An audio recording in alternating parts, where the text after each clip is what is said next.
if you think about the difference between a leader and a manager is someone who typically delegates responsibility and authority.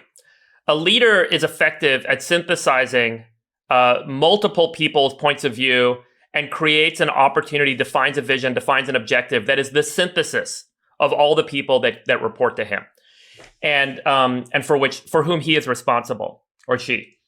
And I think what we've seen in California in particular, and really across leadership positions or governing positions across the country during this pandemic, is a failure of leadership. Because when times are predictable, if A, then B, it is easy to manage and it is easy to look successful.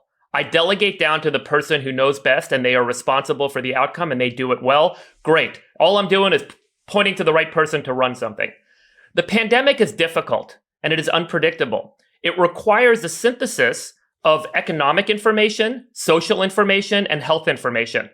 And more often than not, a person who typically acts like a manager points to the person they think should be in charge under the circumstance to make a decision, and that person is not equipped to synthesize the economic and social ramifications of the decision.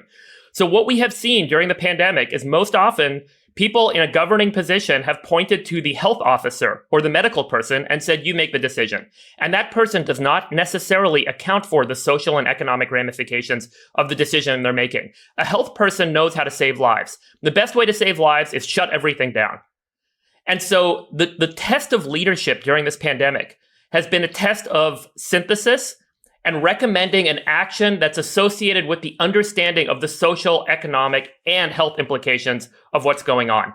And that's really where so many governing bodies and individuals have fallen apart during this pandemic, is an inability to do that effectively. And I think that is what is needed going forward. It is a moment of test. It is a moment of truth about the difference between a manager and a leader. And we're seeing across the nation who is what.